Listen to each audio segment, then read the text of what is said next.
الحمد لله نستعينه ونستغفره ونؤمن به ونتوكل عليه ونعوذ به من شرور أنفسنا ومن سيئات أعمالنا من يهده الله فلا مضل له ومن يضلله فلا هادي له أشهد أن لا إله إلا الله وحده لا شريك له وأشهد أن محمدا عبده ورسوله اللهم صل على سيدنا محمد وعلى آل سيدنا محمد وعلى أصحاب سيدنا محمد والتابعين أجمعين أما بعد. Hadirin yang dimuliakan Allah Subhanahu wa taala, perkara yang paling penting adalah bagaimana kita ini faham mengenai la ilaha illallah Muhammadur Rasulullah sallallahu alaihi wasallam. Sesungguhnya kalimah ini adalah dikatakan sebagai kalimah iman. Kalau orang tidak iman kepada Allah, iman kepada utusannya Allah, maka tidak dikatakan sebagai orang iman. Kalau orang belum mau ikrar asyhadu an la ilaha illallah wa anna Muhammad Rasulullah, maka orang ini tidak dikatakan sebagai orang yang beriman. Jadi ini asas daripada Islam. Kalimah la ilaha illallah Muhammadur Rasulullah. La ilaha illallah, tidak ada Tuhan yang berhak disembah kecuali Allah Subhanahu wa taala. Kalau hanya Tuhan begitu saja, banyak Tuhan-Tuhan. Tapi sebetulnya mereka ini tidaklah berhak disembah. Yang berhak disembah hanyalah satu, yaitu Allah Subhanahu wa taala. Ada orang menganggap batu adalah Tuhan. Kayu ini juga Tuhan. Dan kalau kita di India, maka kita akan dapati Tuhan itu banyak di sana. Banyak Tuhan. Tapi semuanya tidak berhak disembah. Yang berhak disembah itu hanyalah Tuhan Allah Subhanahu wa taala. Ada orang mengambil Tuhan seorang manusia dijadikan sebagai Tuhan. Maka manusia tidak berhak disembah, yang berhak disembah adalah Allah. Ada orang mengambil jin sebagai Tuhan, dewa-dewa sebagai Tuhan. Dewa-dewa atau jin, maka itu tidak berhak disembah. Yang berhak disembah adalah Allah. Maka perkataan la ilaha illallah adalah tidak ada Tuhan yang berhak disembah. Hanya satu saja yang berhak disembah, yaitu Allah Subhanahu wa taala. Illallah, hanya Allah saja. Maka hadirin yang dimuliakan Allah Subhanahu wa taala, apakah namanya menyembah? Apa itu namanya menyembah? Menyembah itu adalah ngawulo, menghamba. Kita sebagai hamba dan Allah Subhanahu wa taala adalah sebagai Tuhan kita. Kita sebagai orang yang khidmat dan Allah Subhanahu wa taala yang kita khidmati. Kita ini sebagai yang diatur dan Allah Subhanahu wa taala Tuhan kita yang mengatur kita. Artinya kalau seseorang mengatakan la ilaha illallah, maka dia ini seperti orang yang mengakui atau siap berjanji untuk menghabiskan seluruh umurnya menghamba kepada Allah dan menjadikan Allah sebagai tuannya. Lalu siapakah hamba itu? Hamba ini adalah seorang yang telah memberikan seluruh program hidupnya diserahkan kepada tuannya. Innallaha ashtara minal mu'minina anfusahum wa amwalahum bi anna lahumul jannah. Allah Subhanahu wa taala telah membeli daripada orang-orang yang beriman dirinya dan harta mereka, diri mereka dan harta waktu, maka siap salat 5 waktu. Diperintah untuk menunaikan zakat, yaitu mengeluarkan kelebihan daripada hartanya diberikan kepada fakir miskin, maka siap ya laksanakan.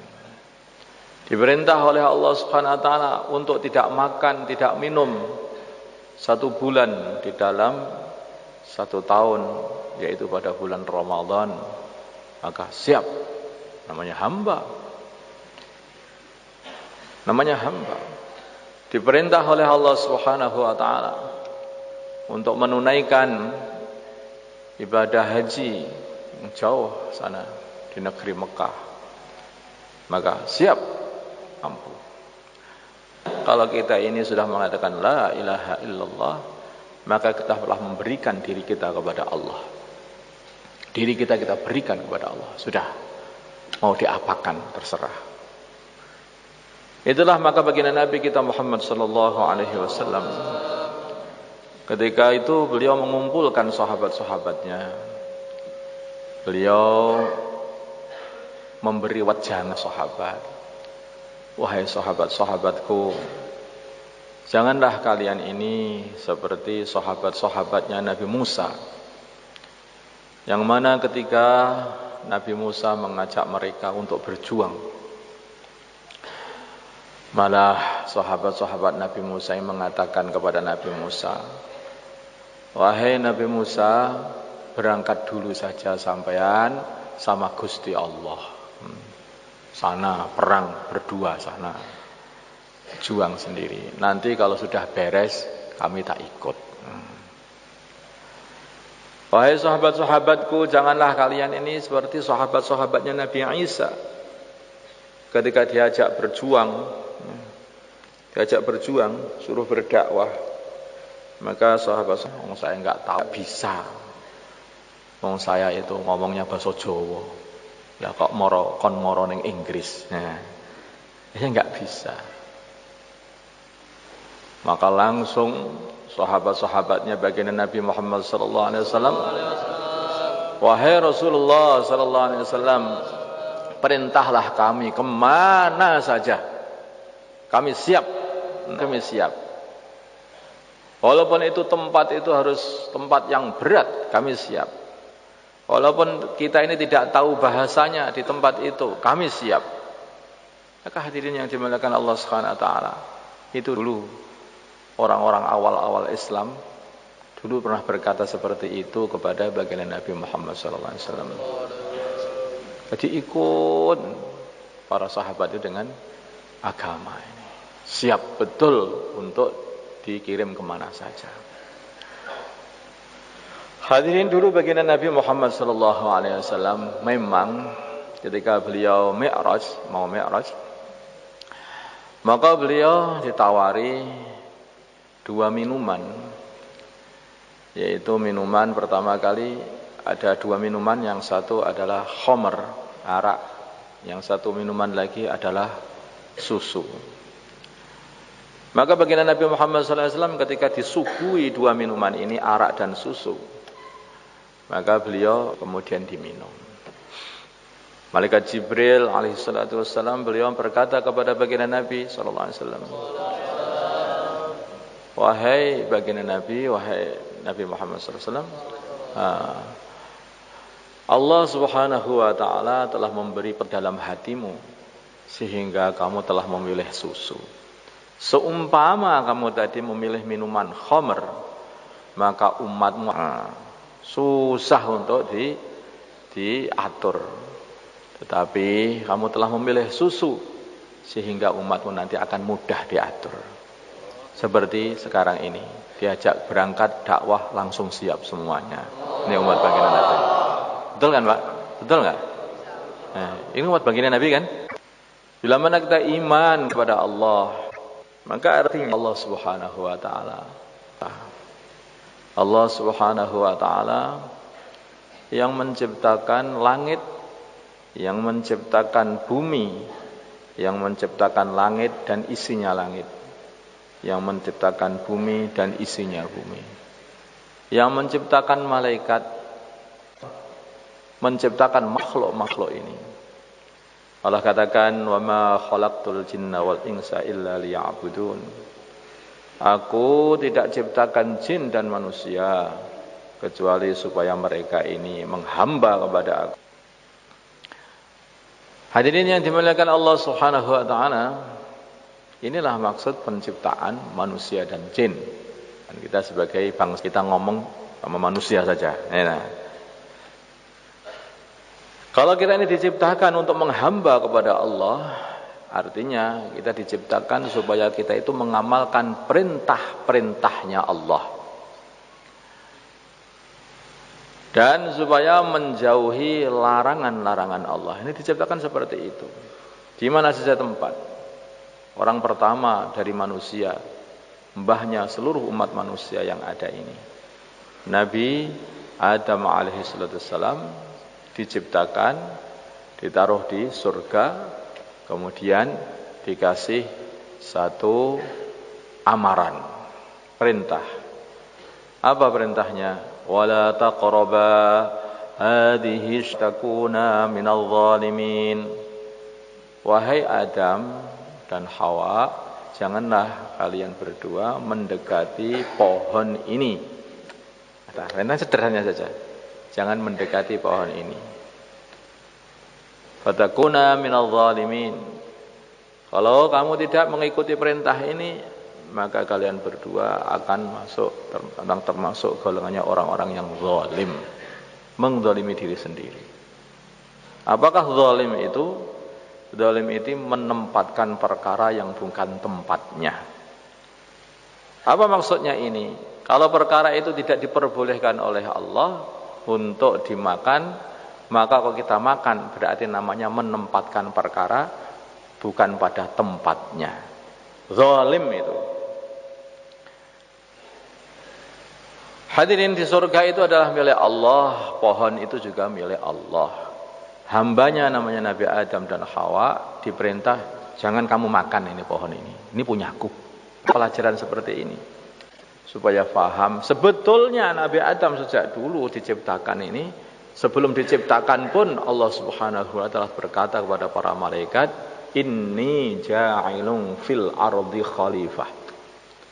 Aku akan menjadikan seorang khalifah, yaitu orang yang akan memakan dunia, bumi ini, Allah Subhanahu wa taala di bumi itu. Maka hadirin yang Allah Subhanahu wa taala, tapi setelah diciptakan kok malah diletakkan di surga. Apa hikmahnya ini? Ternyata mau dikasih sangu, bekal sebelum datang ke bumi ini. Yaitu satu peringatan bekalnya, ikut perintah Allah mendapatkan kejayaan. Tidak mengikuti perintah Allah mendapatkan kerugian. Begitu Nabi Adam alaihissalam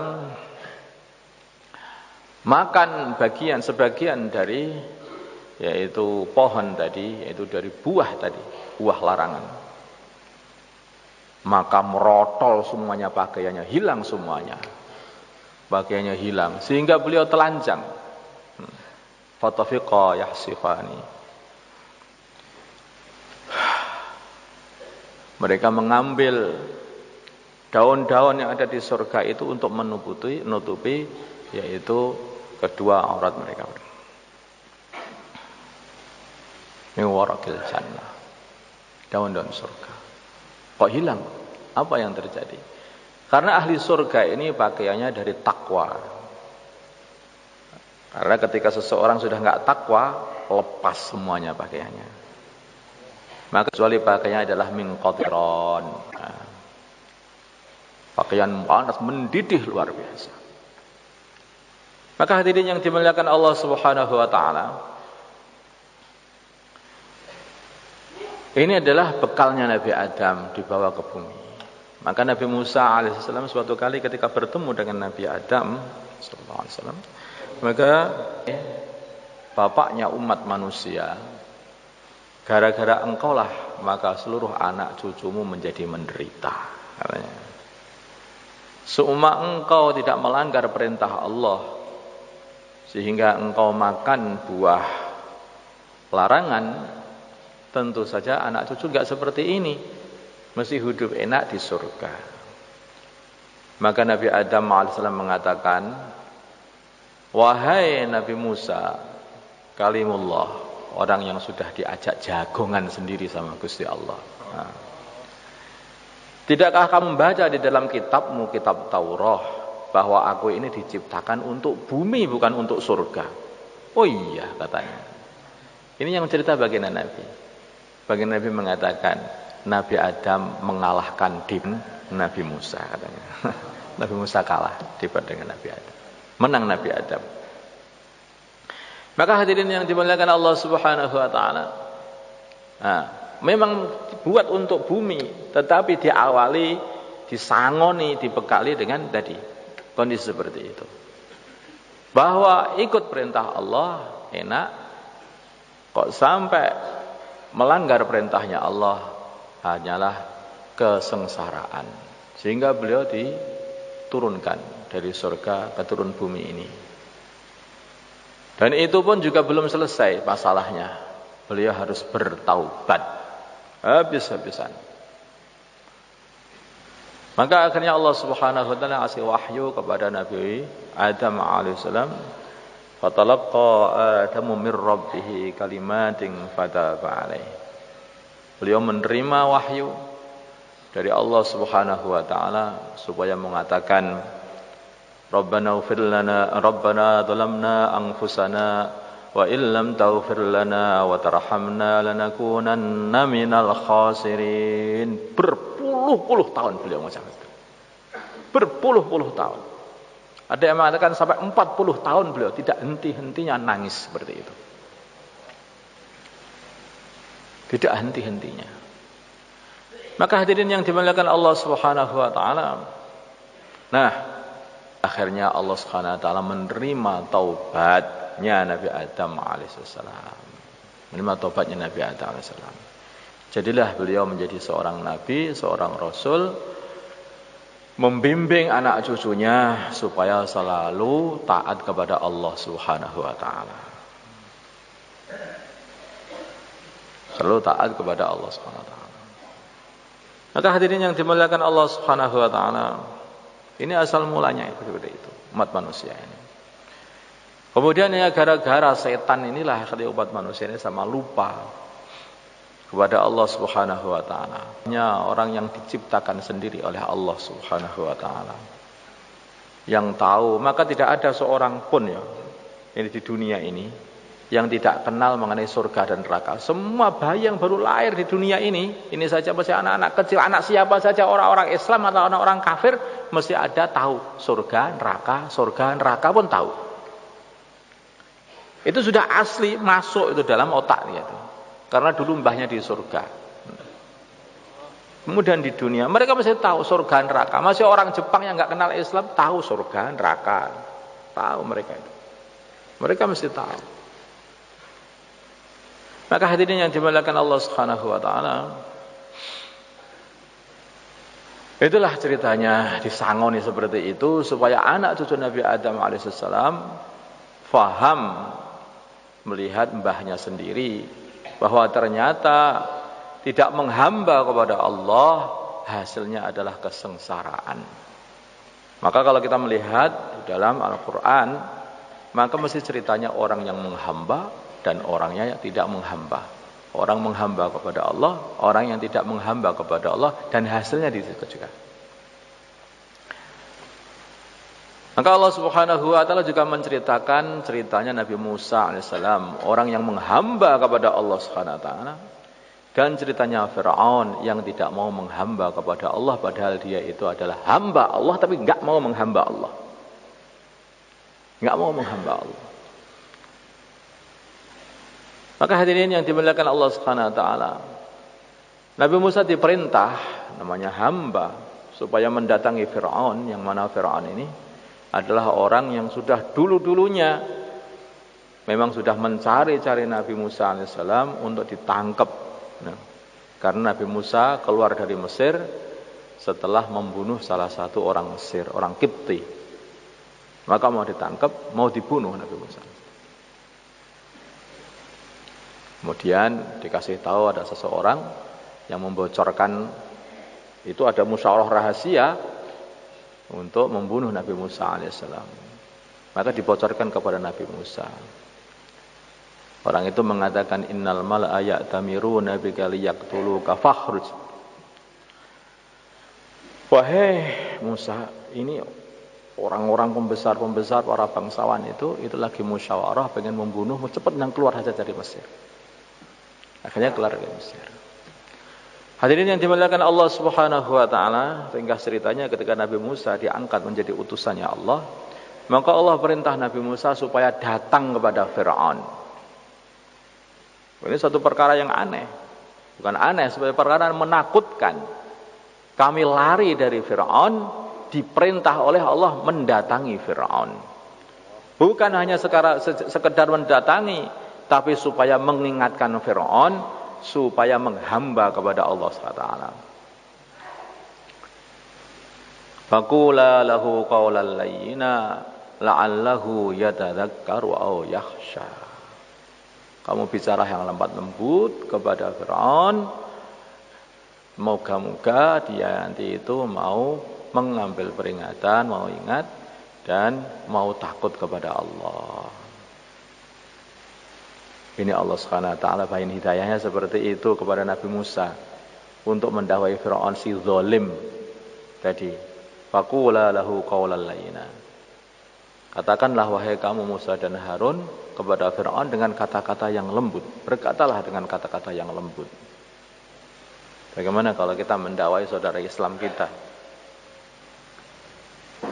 Maka seorang khalifah ini, seorang raja ketika didatangi oleh seseorang, kemudian orang itu memaki-maki raja ini, salah satu khalifah Islam. Ingat saya Harun Ar-Rasyid, wallahu a'lam.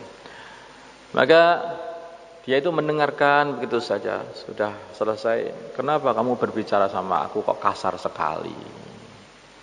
Kenapa kamu kok bicara sama aku kasar sekali? Padahal Nabi Musa saja bicara sama Fir'aun itu lembut. Padahal kalau aku ini dibandingkan sama Fir'aun, itu ya nakal Fir'aun loh daripada aku.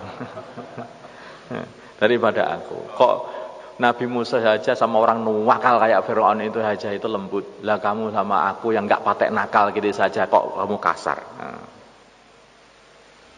Jadi inilah caranya orang dakwah. Ngomong itu lembut. Lembut ini bukan artinya itu hanya sekedar ngomongnya itu lembut, lemah, lembut, jangan seperti itu, bukan. Kayak ngomongnya orang yang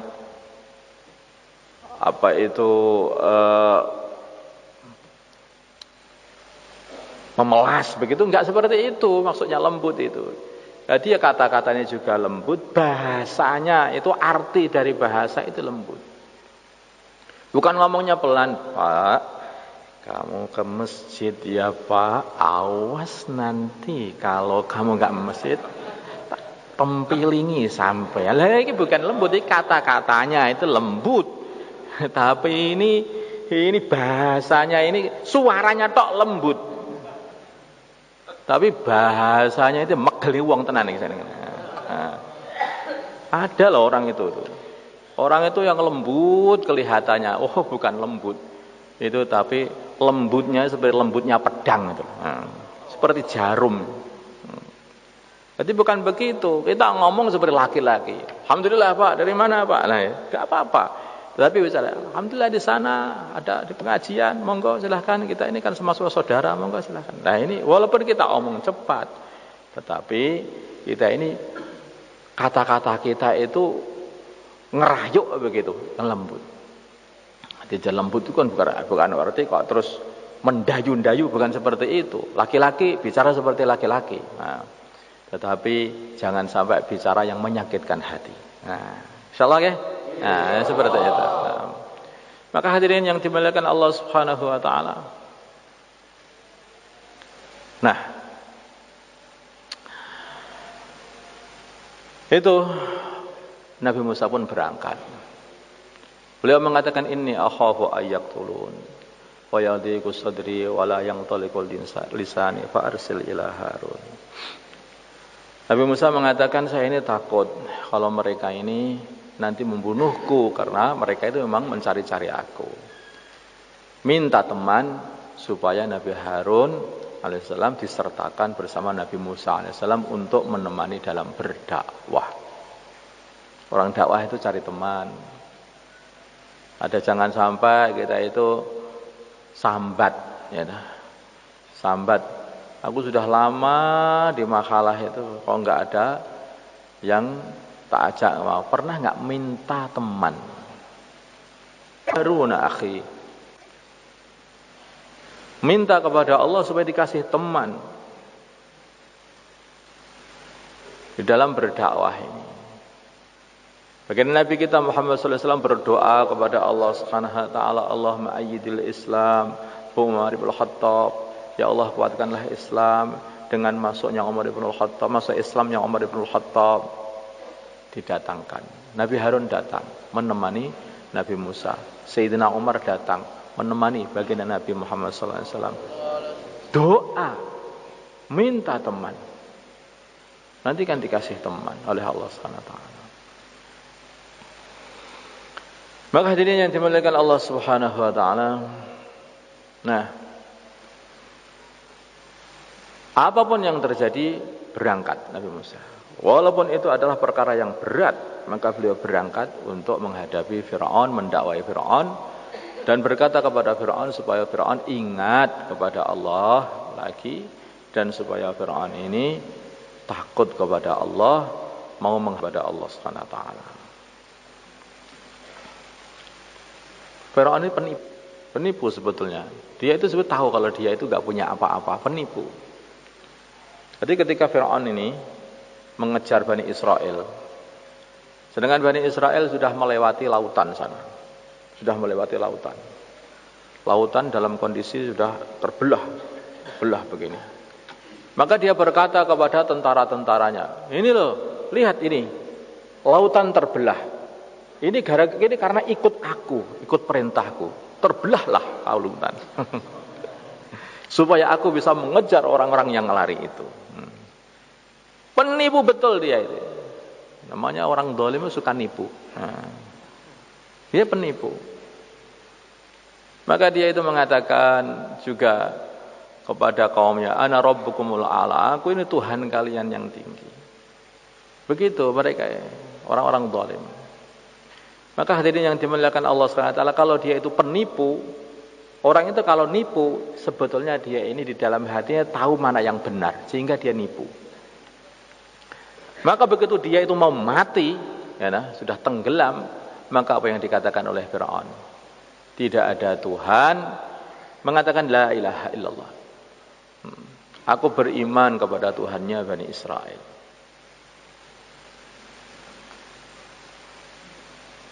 Itu kata Fir'aun. Artinya dia dalam hati sebetulnya itu namanya ini anak Adam. Fir'aun itu juga anak Adam, bukan anak setan sebetulnya itu, anak Adam sebetulnya. Itu anak Adam. Tadi sudah katakan ada dalam hatinya itu sebetulnya ada. Siapa pun orang manusia itu mesti ada dalam hatinya itu, yaitu dalam hati sadar ataupun enggak sadar bahwa ada Allah Subhanahu Wa Taala yang selalu mengawasi dia. Sudah seperti itu sebetulnya. Hanya dia itu ditutup-tutupi kadang-kadang, diselimurni.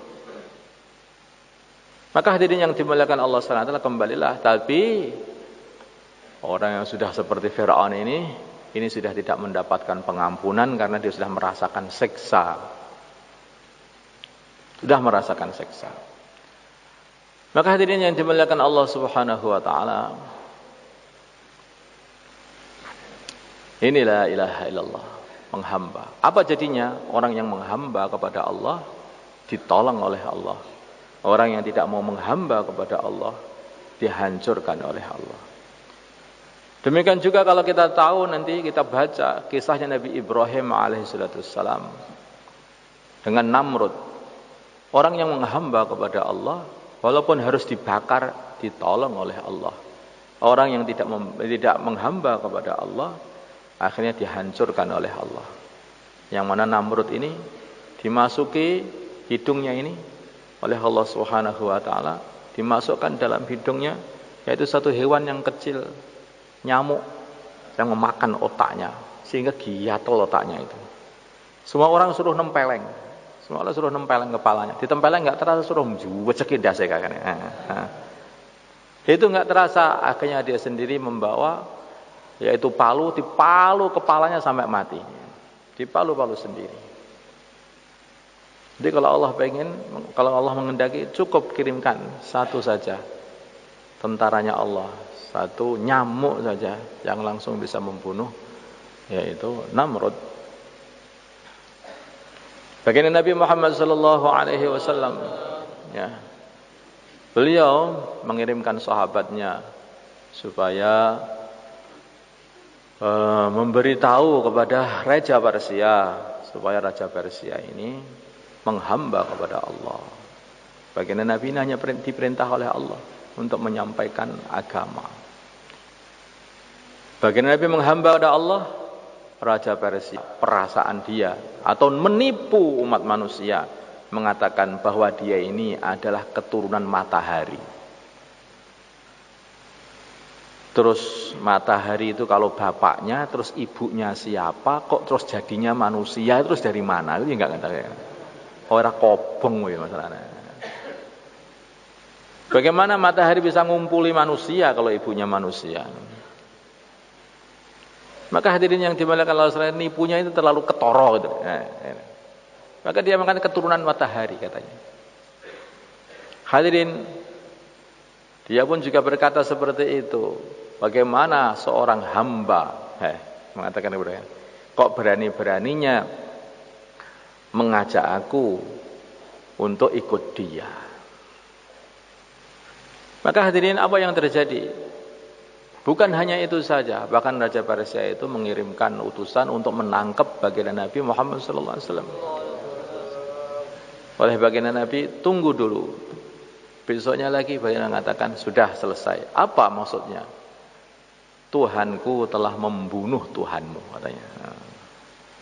Allah Subhanahu wa taala gerakkan anaknya sendiri untuk menyembelih bapaknya. Anaknya Raja Persia sendiri itu menyembelih bapaknya, membunuh bapaknya. Selesai. Tuhan dibunuh sama anaknya sendiri. Raja Persia, Kisra. Maka hadirin yang dimuliakan Allah Subhanahu wa taala, apa jadinya orang yang tidak menghamba kepada Allah? Kehancuran. Apa jadinya orang yang menghamba kepada Allah? Kejayaan. Ya inilah seluruh cerita-cerita di dalam Al-Quran, di dalam hadis. Semua orang yang menghamba Allah adalah kejayaan.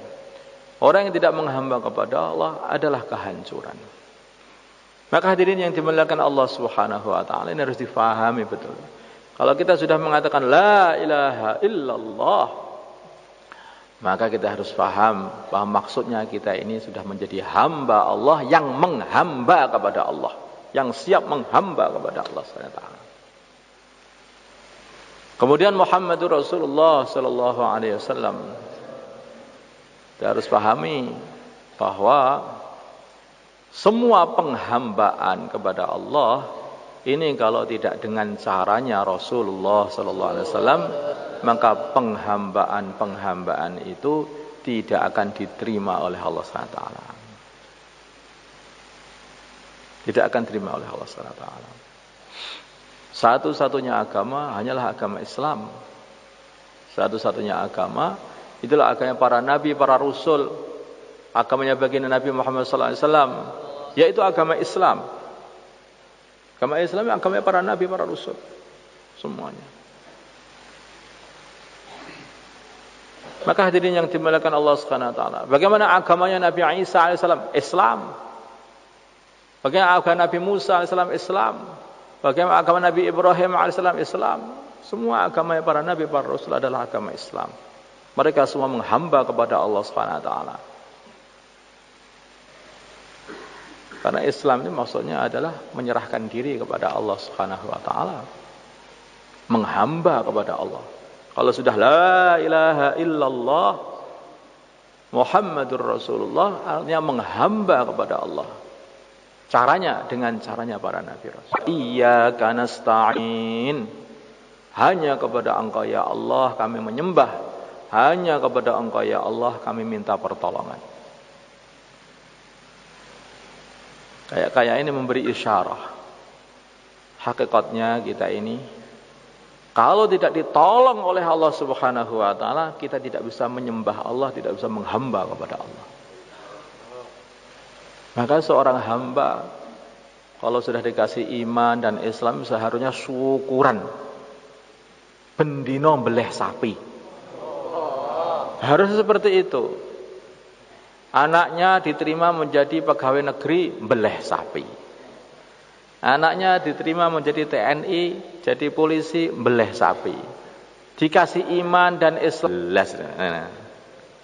Seharusnya ini, sehari ini alhamdulillah masih ada iman, ada Islam. Beleh sapi. Besok bangun tidur, alhamdulillah bisa sholat subuh, beleh sapi. Terus. Gimana Pak kalau begitu? Cocok enggak? Mun sapine mboten sah dibeleh sakniki. Didol mawon dienggo khurut 40 dina 4 bulan negeri jauh. Pripun? Cocok mboten niki? Didol mawon iki padha malah ganjarane luwih akeh nggih. Insyaallah nggih.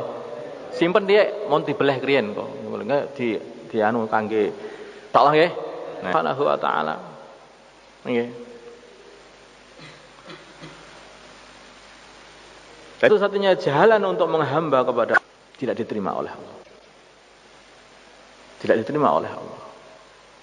Lah kok seperti itu? Nah, seperti itu. Itulah.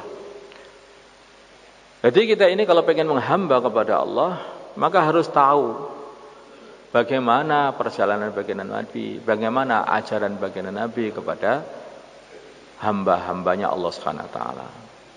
Karena Allah Subhanahu wa taala menyampaikan risalah ini lewat baginda Nabi Muhammad SAW untuk disampaikan kepada hamba-hamba Allah. Kalau kita ngarang sendiri, jangan-jangan ya puasa, ya, sehari semalam, sehari kemudian malam sudah buka. Kemudian kita akan membuat cara sendiri puasa, yaitu 1 bulan tanpa buka, tanpa minum sama sekali sampai mati. Ini kelihatannya langsung surga, langsung neraka. Nggak bisa seperti itu. Karena itu bukan jalan yang ditunjukkan oleh Allah Subhanahu wa taala. Sebetulnya Allah Subhanahu wa taala pengen melihat kita ini mana yang takwa, mana yang ikut, mana yang tidak ikut. Maka ada seseorang yang dia ini perasaan sudah hebat. Dia di setiap hari sudah puasa, kurus, mujahadah, habis-habisan sampai pilingan itu dekok sebenarnya. Habis-habisan. Tetapi begitu dia melihat baginda Nabi sedang membagi-bagi harta, maka dia itu beranggapan baginda Nabi pun masih di bawah dia, saking tingginya. Dia mengatakan, yang adil baginda Nabi, yang adil ya, yang adil. Nabi. Lah kalau Rasulullah sudah enggak adil terus ya. Jadi agama tidak bisa ngarang, hanya ikut baginda Nabi. Tapi akhir-akhirnya ada seorang pimpinan Mekah, itu namanya Amr ibn Luhai. Itu orang-orang Syam, orang-orang Romawi, itu nyembah begini loh. Ini ditaruh begitu terus disembah-sembah, kata kok enak ya seperti ini. Akhirnya dibuat begitu. Sampai ratusan berhala dibuat di sekitar Ka'bah. Maka kalau mereka dikatakan semuanya menyembah Allah, aku ini juga nyembah Gusti Allah, ma na'buduhum illa liyuqarribuna ilallahi zulfa.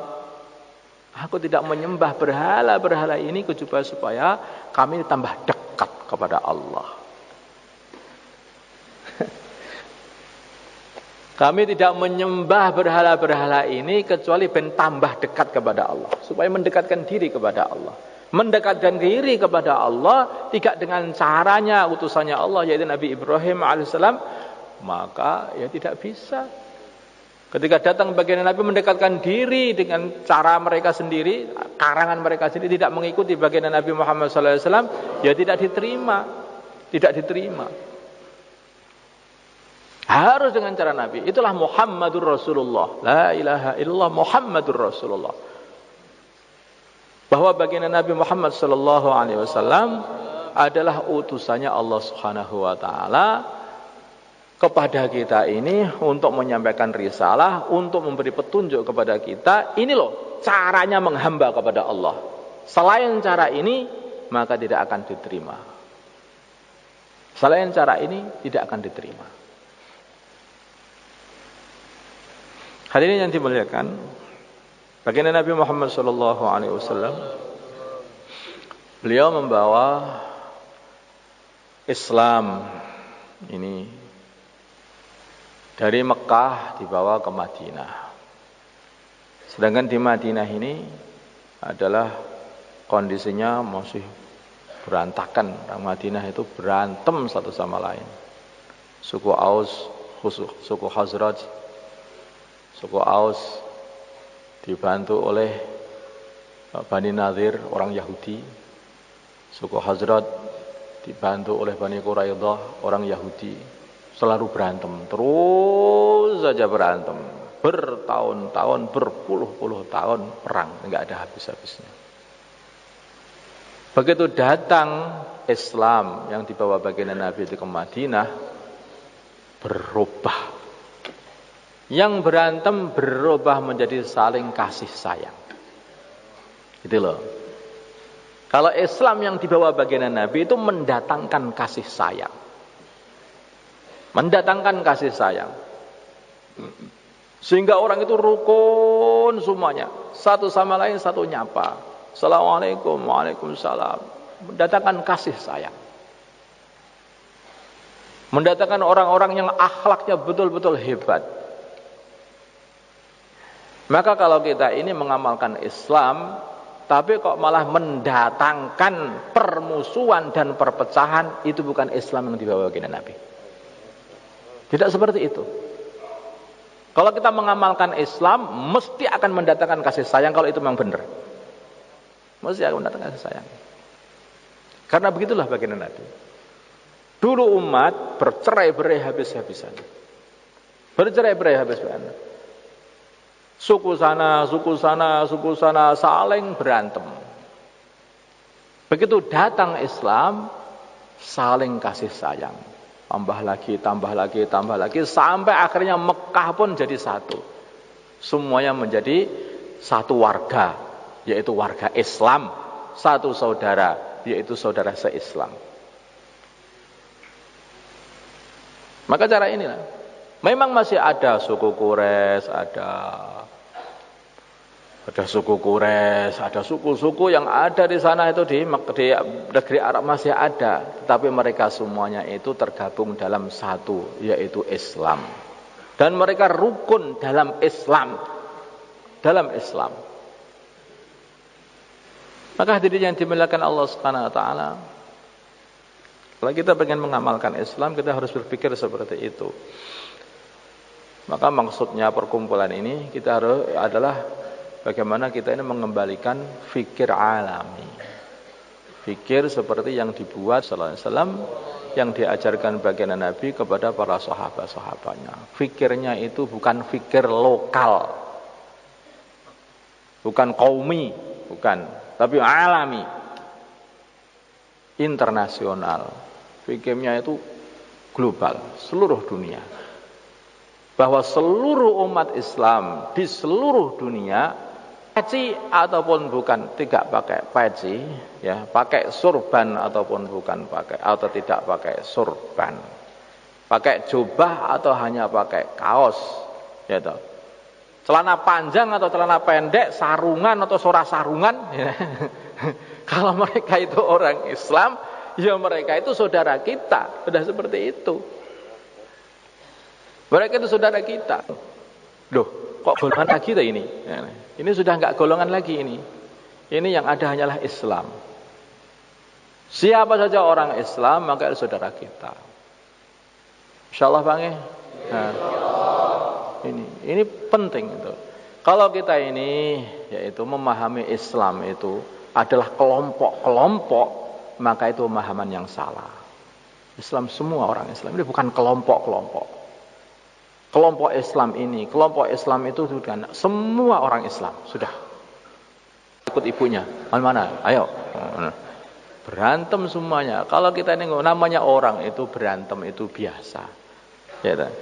Orang itu berantem biasa. Tetapi kalau berantem terus-terusan itu enggak biasa. Mungkin biasa bergaduh atau tidak sesuai, tidak cocok. Tetapi kalau terus-terusan, nah ini enggak biasa. Setelah itu rerukunan lagi.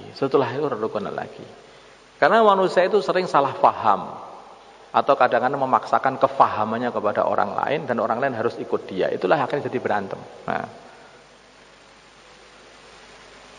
Maka hadirin yang dimuliakan Allah Subhanahu wa taala, maka kembali lagi kita ini yaitu harus berpikir secara luas. Semua adalah saudara kita. Semua saudara kita. Itulah maka yaitu ikramul muslimin. Nah, kita harus ikramul muslimin. Coba kalau kita ini sedang sholat, maka apa yang kita ucapkan di dalam sholat? Maka baru saja kita itu membaca surat Al-Fatihah, maka kita mengatakan iyyaka na'budu, hanya kepada Engkau ya Allah kami seluruh orang Islam. Iyyaka na'budu wa iyyaka nasta'in. Kemudian ihdinas siratal mustaqim. Ya Allah tunjukkanlah kami semua orang Islam. Tunjukkanlah kami, bukan aku, hanya aku tok, kami. Saya, saudara saya Islam kaya semuanya kepada jalan yang lurus, siratal ladzina an'amta alaihim, yaitu jalannya orang-orang yang telah Engkau kasih nikmat. Minan nabiyyin wasiddiqin wasyuhada wassalihin. Para nabi, para siddiqin, orang-orang yang mantap imannya. Wasyuhada, orang-orang yang mampu berkorban habis-habisan untuk khidmat agama Allah Subhanahu wa taala. Wassalihin, orang-orang yang mampu menahan hawa nafsunya demi untuk menghamba kepada Allah Subhanahu wa taala. Insyaallah Bang ya. Nah, ini pikiran ini mulai dibentuk lagi. Kita harus berpikiran semua orang Islam adalah saudara kita. Jangan dipilih-pilih, jangan membuat golongan-golongan. Golongan tablek timur, golongan tablek barat, golongan tablek begini, tidak seperti itu. Tidak ada seperti itu. Sudah tablek apa tidak tablek, nah, semua orang Islam. Yang sudah keluar belum keluar semua orang Islam. Berkopiah tidak berkopiah juga Islam. Yang timur ataupun yang barat semuanya orang Islam. Dan mereka semuanya berhak untuk kita cintai dan kita datangi, kita silaturahimi. Jangan dipilih-pilih. Jangan dipilih-pilih. Insyaallah Bang ya. Maka siapa yang menyediakan waktunya untuk silaturahim kepada saudara-saudara Islam kita ke seluruh dunia, tanpa pilih-pilih. Monggo, bismillah. Monggo Pak, ke negeri jauh. Mari ke negeri jauh. Monggo bismillah. Mari Pak.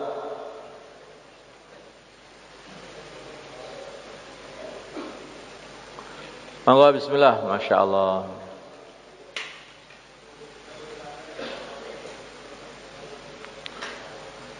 Monggo Pak yang negeri jauh Pak, monggo silakan. Niat negeri jauh, semoga Allah Subhanahu wa taala mudahkan. Kalau sudah niat nanti doa. Oh nggih.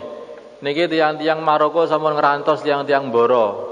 Nggih, kabare eneng jamaah dan saking Temboro mau teng Maroko. Niku tenan apa mboten, Pak? Tenan apa mboten niku? Napa wong Mboro mbruwetukan to niku, Pak? Tenan nggih? Nggih, ndang ngadeg mawon nek ngoten ndang diwujud nih. Monggo Pak, bismillah. Masya Allah. Nah, teng Maroko Pak, teng mriko men bebas kanggo wong Indonesia mudah sekali teng mriko.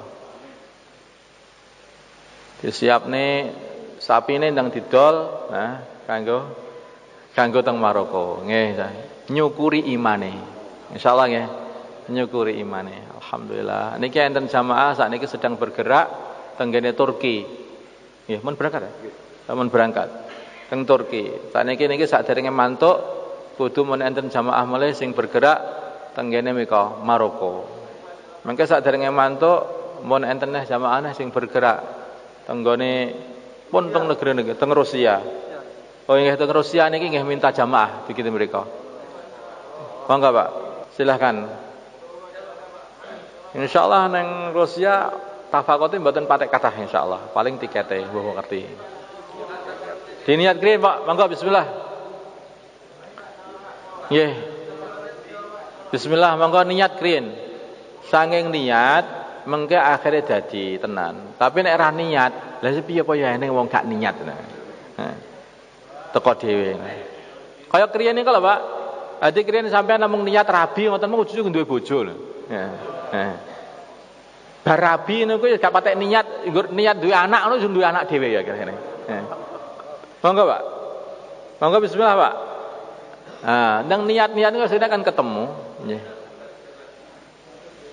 Bismillah. Pun saniki sing ngajeng keluar IPB, monggo silakan. Yang mau keluar IPB. Silakan. Silakan yang keluar India, Pakistan, Bangladesh, monggo silakan Pak. Monggo bismillah. Niki teng Pakistan nggih pun buka visa, nek ajeng teng Pakistan niki ajeng enten istimewa niki November nek ajeng mriko nggih monggo bismillah mboten kertas dalane. Tapi insyaallah nek niat tenanan ora disukani dalan kalih Gusti Allah. Nggih, nggih. Monggo bismillah. Masya Allah.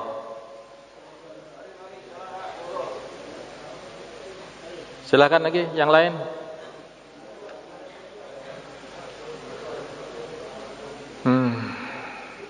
Nggih. Saiki dalam negeri 4 bulan 40 hari dalam negeri silahkan. Monggo silahkan Pak nggih. Negeri kita niki wombo. Jadi umum kuwabeh sing hadir teng masjid niki kuwabeh medal atau sekirang. Nggih. 1 2 monggo toh enteng sing anu dadi wakil. Monggo bismillah.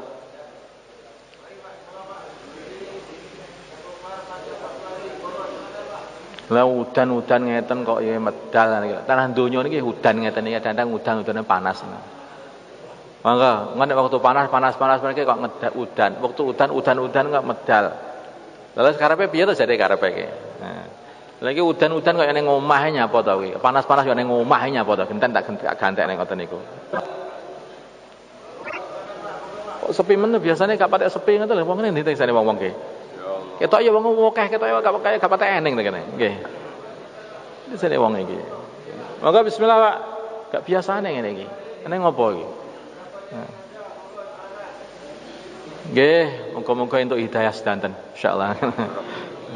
Kale Mas Turah, sing Mas Turah, ajeng medal Mas Turah. Sing Mas Turah teng bagian selatan. Monggo Pak. Yang pengen keluar Mas Turah. 40 hari, 15 hari, 3 hari silahkan. Monggo bismillah. Sedanten niat insyaallah nggih. Subhanallah.